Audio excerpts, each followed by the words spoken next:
Hello people of the internet, today I'm going to show you all how to make um, the ceiling lights animation. So we'll first start off with the modeling. I am currently using Blender 2.83. We are going to start off with our cube. All the shortcuts are at the bottom right, you can see it here. So anyways, we're going to take our cube first. Go to the edit mode by pressing tab, and then I'm just going to scale it across the Z axis, make it pretty thin, and these are the tilde is used for all the views you want to use. So instead of remembering it for the number pad, you could just use this. So I'm gonna set this to 2, and this just slight, actually let it stay 1, it's fine. I guess the Z should be decreased a little more. So what I'm gonna do is I'm just gonna first, so once you've made the base, that is your rectangle, what you're gonna want to do is take a plane now and check the scale of both of them. So it's 1, 2, and minus 0.60. So 1, 2, and 0.60. But again, the Z doesn't matter. So we're just going to keep it at 1. You're going to want to bring this to where this is. So for that, you'd first click on this, and then you'd say snap cursor to selected. Then I'd click on this. And then I'd say I'd want to snap this to the cursor. Sorry, snap this to the cursor. So now they're both there. Now for right now we can hide the base. So I'd first go into tab. So before I subdivide this, I'd want to first add a loop cut, so that, because if I subdivide it like this, it'll form a rectangle subdivision. So like if I right click and press subdivide, it forms them in rectangles. So we do not want that. So you'd first want to add a loop cut, which is Control R, and just right click so it comes in right at the half of it. Then I'd use my face select both these faces, right click, subdivide it 3 times. Now that I have this, go to vertex, pick a few randoms.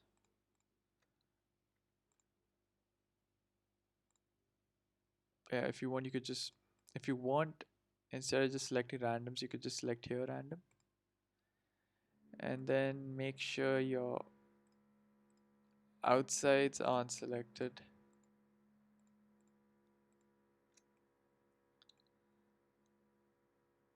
So now I'd use proportional editing, set it to random, G it, press G, and then press Z, and see how big you want them to, the radius of how you're going to use it be. Right clicking would just cancel the thing. I just want to remove these 2 vertices because it's causing like a straight line.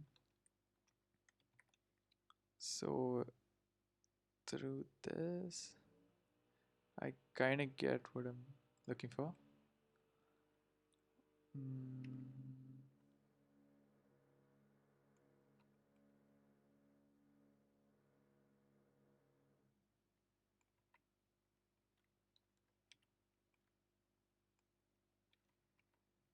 So now I'd go and just apply a wireframe modifier on this.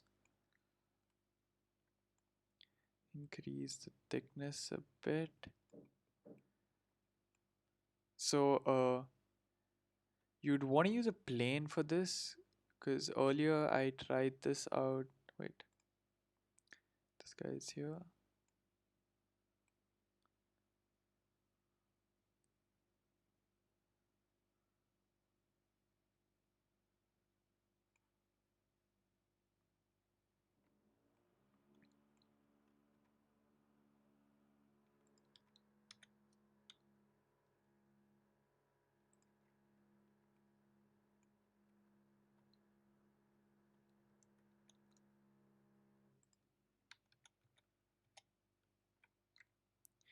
anyways, after that, after you have this, what you'd want to do is you'd want to press E to extrude and extrude it down just by a little bit.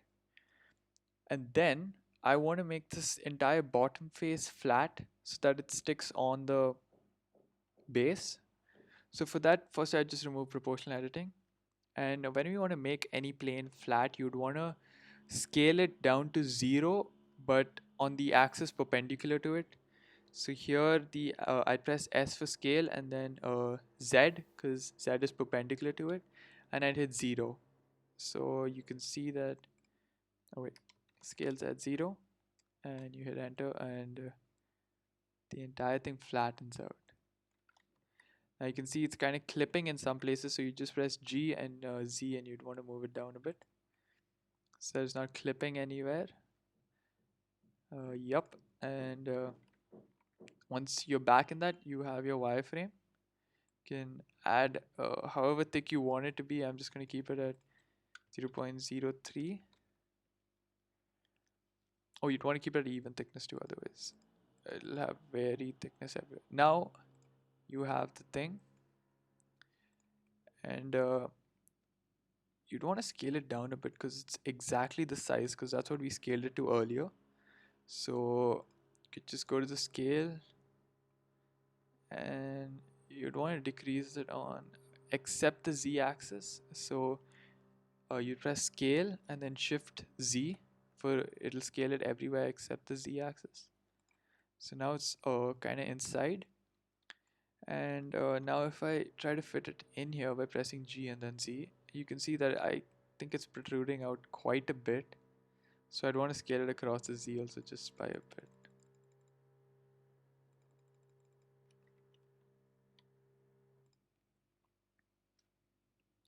Yeah, that looks pretty good. Now, I wouldn't recommend you using a cube because what happened with the cube was, I'll show you.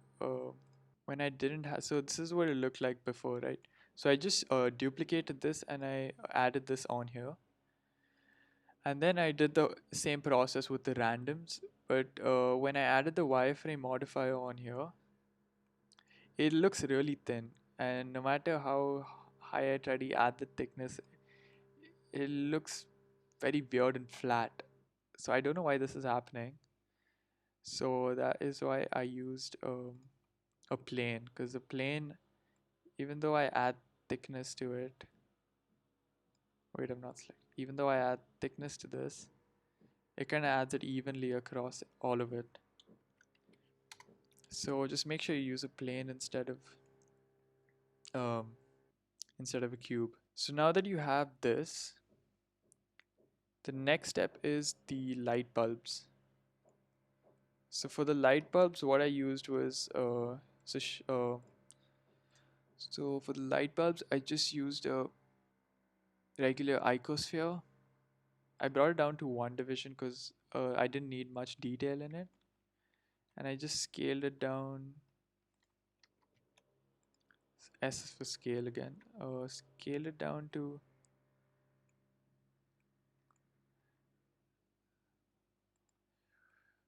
just so that it looks like right for it. And so after this, what I did was, it was a pretty long drawn process, but I had to add it for each of them. So what I did, I hit tab, go into the edit mode, click on one of these, shift S would bring up your where you want the cursor to go. So I put cursor to selected, exit the edit mode, click on this, shift S, selection to cursor. So I basically did this for each and every one of them.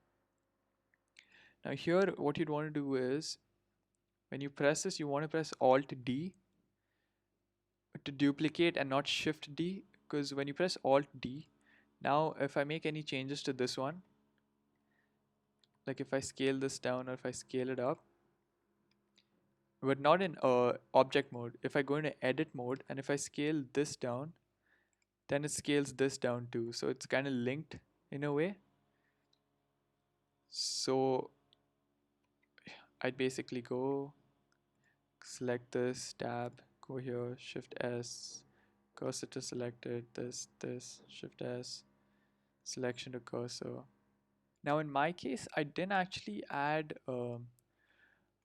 all the lights to like each and every point on here because that's not what I was going for. I wanted it just for the ones that protrude out. So this one, oh, so this point, this point, this point, this point, this point, this point, and this point. So just for a few points, I wanted to have the lights and not for all because it would be too cluttered then. I'm just going to speed this up now.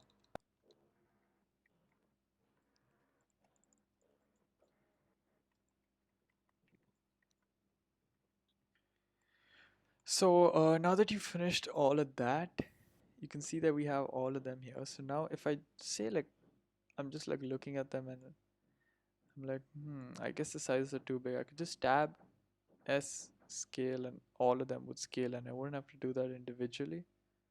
So that's one good thing of using Alt G instead of, sorry, Alt D instead of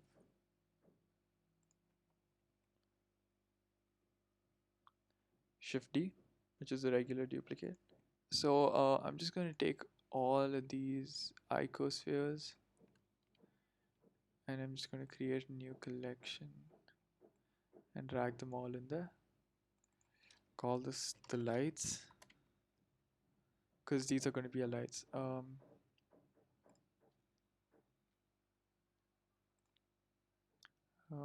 Don't forget to save your files. Please save your files always. Anyways, now that you have this, let's just make the materials for it. So for the lights, I'm just going to go to the shading. Actually, I will just go over here. You can drag this corner here and it'll move and create another workspace. And I'm just going to shift this to shader editor. So for this guy, I'm going to create a new material, call it lights. I wouldn't want this, so I delete it and I'm using an emission shader. This is the one I already used in the actual one, so I'm just going to use this here. So now if I hit rendered, you can see because they're all linked also the materials are linked too.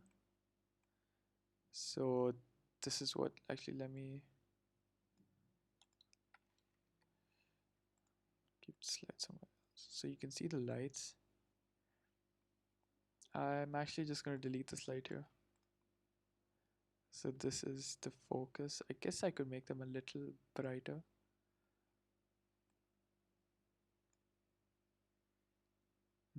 Do I see any dark spots? I guess I could add one here maybe. So let me just Alt D.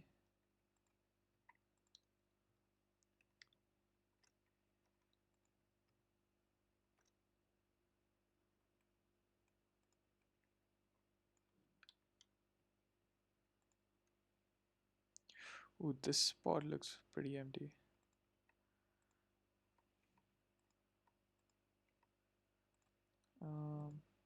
Yeah, here.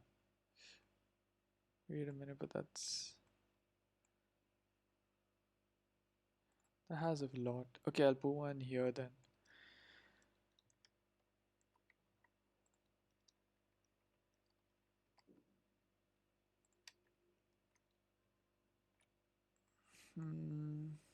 I guess that seems about enough.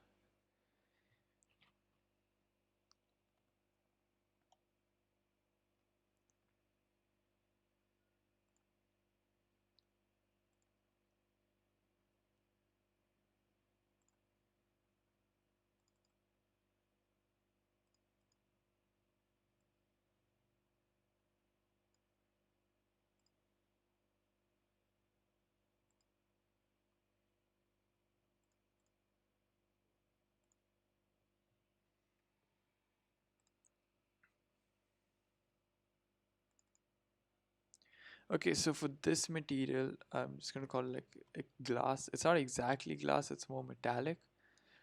So I just wanted it to reflect what we have on the thing so you kind of see that.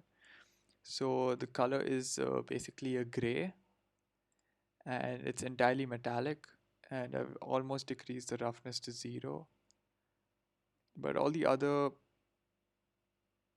things are the same. Whereas for this one, I was using O2, which is similar to that, slightly darker, and there's more roughness to it, so it doesn't shine much. So this is actually the final thing. This is what it looks. I'm just going to save it here. So in the original file, I had actually created a room around it. So what I did was I just took this, brought it down a bit.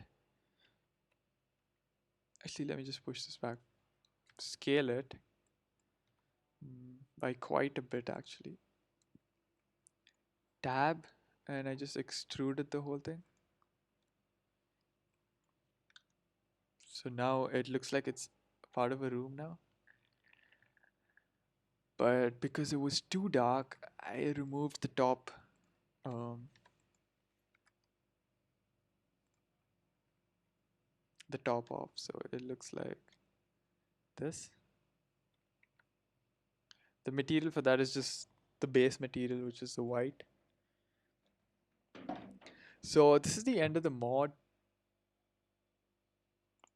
So this is the end of the modeling and shading part. There's not much to it other than that. You can see how you want to put your camera, how you want to position it, and that's about it for this part.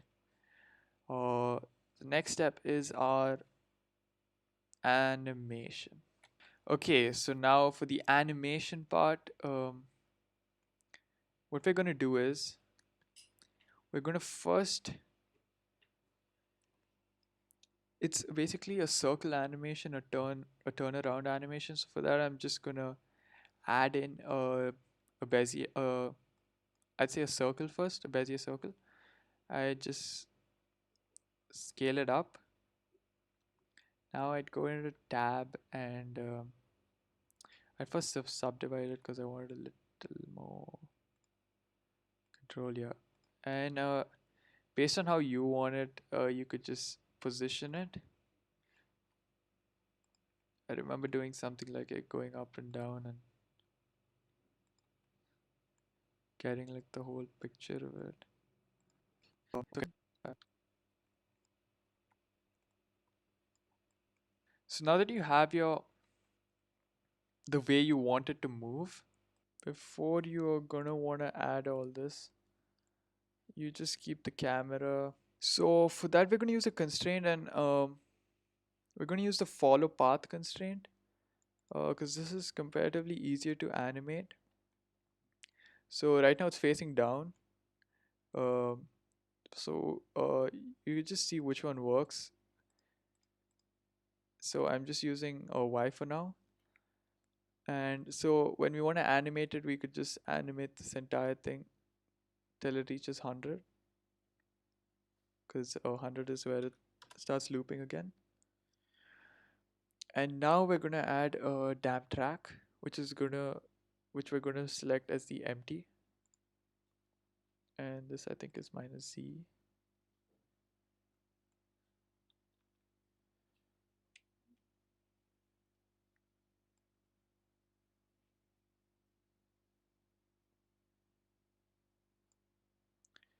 Now you can see that when we offset it, it is spinning quite a bit.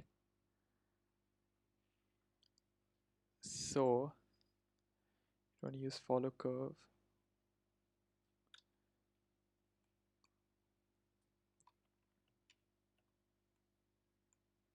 So what the follow curve does is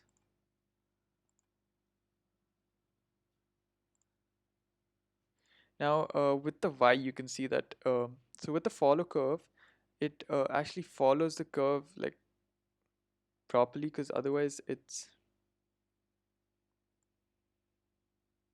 kind of spins all the way. So you can see it's like making a lot of, so if I go into camera view, it's making a lot of turns. So when I press follow curve, it kind of keeps it steady.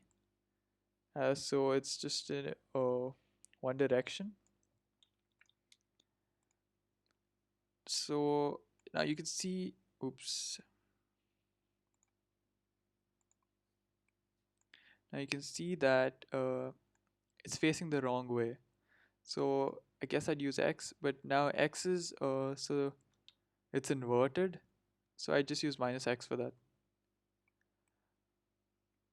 So now you have your thing. And what you can do is, if you want, you could start it from say one of these points. So for that I'd keep it at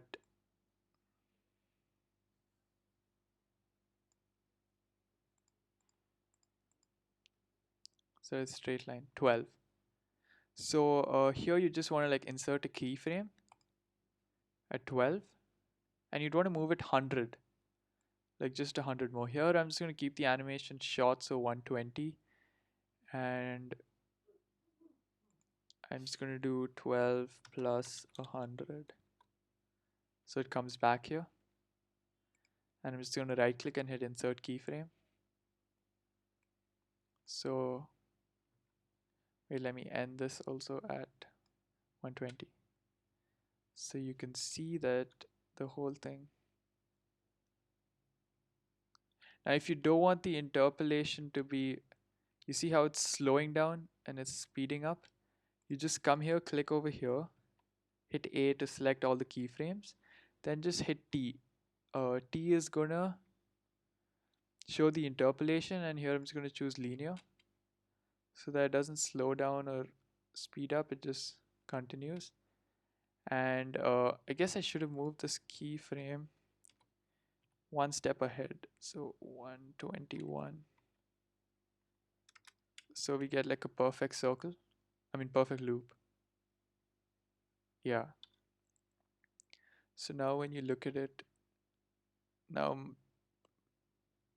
this animation of mine is pretty jittery. There's a lot of movement. And that's because I made it like that, the circle. But however you want the circle, if you want it toned down a little. So I'm just pressing scale and then across the Z axis so that it like tones down the highs and lows a bit. So you could do that. Yeah, because some of my curves are really fast, I guess. I'm just going to scale it. Because I have a lot of sharp curves in this one, but my previous one was pretty toned down. So it depends on how you want to keep your curve. Like whether you want it to be like really, say, jittery or like a really smooth one. Like so in my this one, you could see that the circle is. Wait, let me hide this. You can see that the ups and downs aren't that much, and there's just like 2 points that I'm controlling it from. So if you want, you could do that. It all depends on you. This one is just way jittery, so I mean way more crazy, I guess. Then if you want, you could change your camera settings. Keep it a little wide angled, I guess.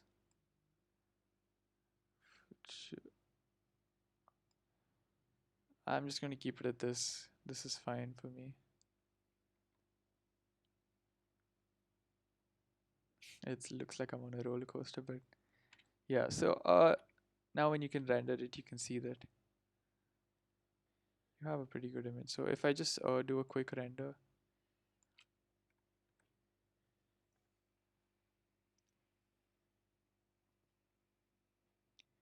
you can see all the parts here, and it's basically the same thing.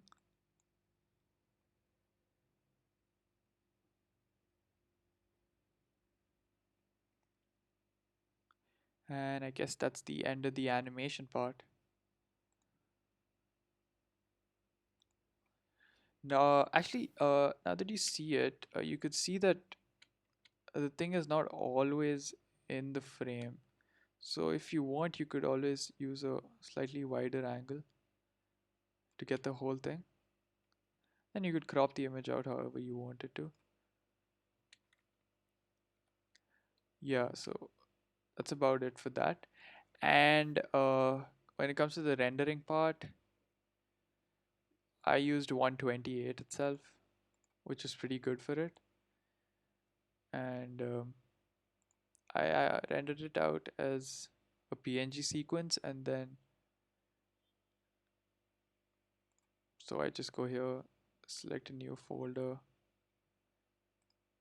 Oh wait, this is my temp folder. Um, I'd go here, create a new folder,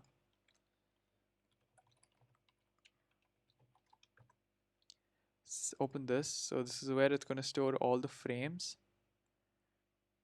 And then after I render the whole thing as a PNG sequence, I'd go into the